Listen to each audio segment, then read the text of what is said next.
So today I have a new dash cam. This was sent over to me to review. I'm not sure if the brand is called Jomise or Jomise. It's somewhere along those lines. I never got a pronunciation. They've been around for a long time. I've just never tried one. And this one is the full rear view mirror cam. So it's very, very large. We can see the camera here, which it does tilt and rotate. You can easily adjust it for whichever viewing you want. We got all the connections, so there is the power, there's the GPS, there's a micro SD, and then we have a Type C. Now, the Type C power, I definitely love that because most of them don't have that. I know my other dash cam was only a micro USB, so I love the fact that they did bring Type C to this one. We got a microfiber cloth to clean your screen. And then we got our little bracket things for the mirror. We got some brackets for the rear camera, which I'll show more of that during the install part. We got our power adapter here. And if you're wanting to use, if you're wanting to use like the parking meter monitoring, you will have to hardwire it. I don't have a hardwire kit. There's also a GPS module. This is for the rear camera, which also has a red cord which you can hook up to your reverse light, and it's supposed to allow it to trigger the rear camera on it. Then we got a couple more mirror adapters, and then here's our rear camera, which the rear camera is a 1080p, and the front facing is up to 4K. And then we have our instruction manual and our little snack for later. Now, when you go to install it on your mirror, it's as simple as just taking these little rubber pieces and you're just going to snap them into these little hooks, and then you'll be able to just slip it right onto the mirror, or you can put these on right after you put on the mirror. So really easy installation there. And that camera also extends out as well a little bit. Now for the rear camera, I ran it on the outside, and then I had to take off my paneling to kind of run it through. And then I ran the red wire, which I will be connecting over to the reverse light. And when I was all done, everything's all nice and tucked in. I got all the wiring ran underneath the liners. I need to finish tucking in a piece, but I got it ran all the way to the front. I didn't grab my tripod, so I don't want to be too shaky. I'll just kind of show you a little bit, but I'm going to show you more of the features here at the end. I got everything running under the headliner. I got it all attached, and we'll go ahead and get on the road, and then I'll show you more of the actual features within the camera itself here at the end. Yeah, I'd like to get a venti pistachio latte. Yeah, hot or iced? Hot. Wonderful. Can I get you anything else today? I needed to start off my trip with a little bit of coffee. This also gives you a chance to hear some of the internal audio. Because of copyright restrictions and all that stuff, I don't really want any of my music and stuff to be showing up. I'd also like to take a moment to thank everybody for joining the Jake Express. On the left, we got some trees, and on the right, we got some trees. And don't worry if you missed it, we got some more trees coming up right here. Overall, the quality seems to be pretty good. The only issue I have is my glare that I have on my windshield, but that happens with all of them. I gotta get that taken care of either with a dash mat or just something that kind of does away with some of the glare. And then this would be some of the rear cam footage, which is also pretty good. And now, like they do say with mirrors, they are closer than they appear. That definitely works with the camera as well. Like it shows the vehicle quite a bit further back than what they actually are. I would say that they're actually about half that distance from me.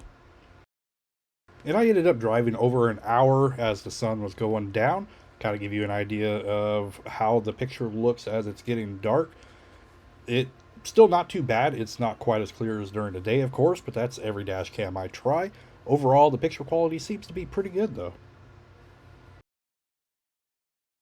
Now, the company does offer some software to use for like the geographic locations and everything, and you'll find the link in the manual. You'll also find it on their page, but it's this car DVR player, and I haven't used it yet, so I'm going to use it. You get to be with me when I do it. So you're supposed to be able to launch a file.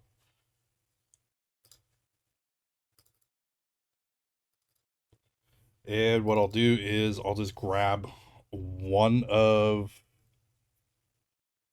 these videos, and here we go. Let's check it out. I go full screen with this.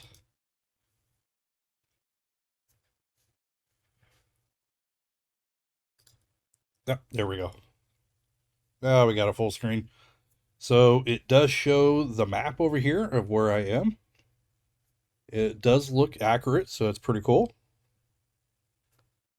It'll show you how fast you're going. Of course, this one's showing in kilometers, and then the latitude, longitude shows your, yeah, it's pretty cool. It kind of maps everything out.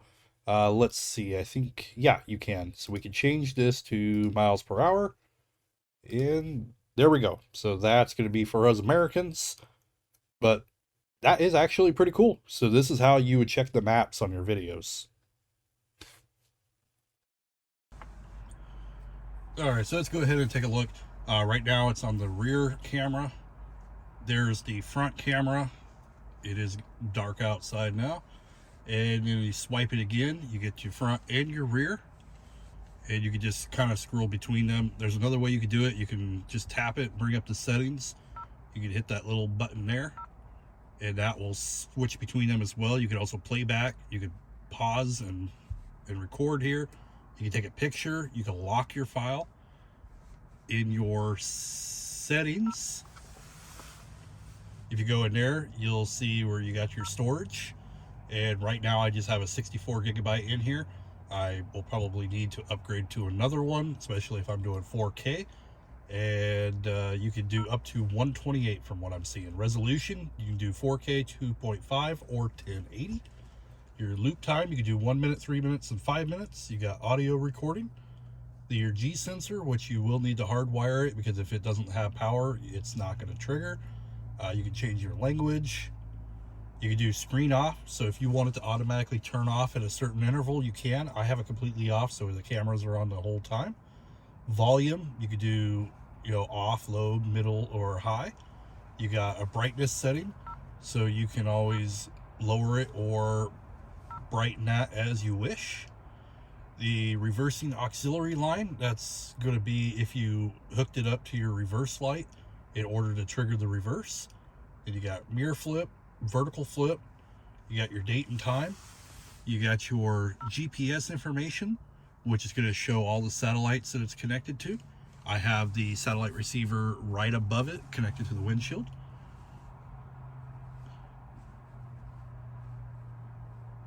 And then you got speeds. You can do kilometers or miles per hour. Factory restore. You can do the about this, so it gives you the model and the version. And then you do have customer support if you need some help. I'm not going to be using that. And it will tell you which direction you're going, how many miles per hour you're going. Now, this does not have navigation. It's only recording pretty much recording where you've been on the maps, but it's not going to actually tell you where to go. You have to have navigation still. You can see over here where it shows the SD card, it shows that the audio's on, it shows the satellites are going, and it shows the audio. And then there's a button right down underneath it. If you click that, it will convert it over to a normal mirror, which it's kind of dark to really see it, but it will work just as a normal mirror. You can click that back on and you'll have your cameras again. I am running the cameras pretty much the whole time. Now, pros and cons. The pros, I love that the camera is so much larger. The cameras seem to work very well. Now, where the cons would come in is that this one doesn't give you the way to download the files like to your phone or for Wi-Fi or anything like that. You have to do it pretty much on your computer.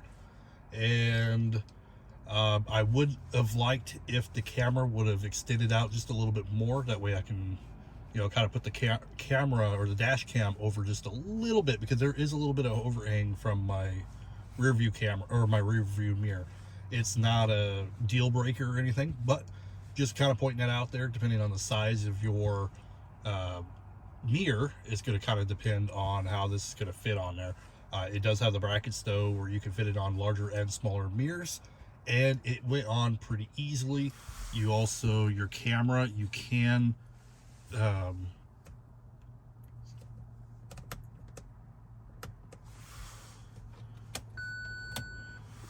get the headlight back on. Now for the camera, you could also dim it and brighten it right there too. But the camera, you can kind of rotate it. You can angle it. So if you're wanting to get a different view, so I definitely find this a pro when it comes to it. And then of course the back camera, you can angle it some, but you're a little bit more limited. Overall though, I'm pretty impressed. I think this dash cam works very, very well. I actually unhooked and removed my Red Tiger because I'm going to be using this one, and I'll be giving my other camera to my mother. But yeah, I could definitely say that this is a pretty nice camera. I love the fact that it's so much larger, even split screen. Both the cameras are a lot bigger than the other dash cam I had. Now, if you are interested in some more information about this, I will put a link in the description that you could click on and get some more details, or you could purchase it. Anyway, thank you for stopping by. I definitely like this camera.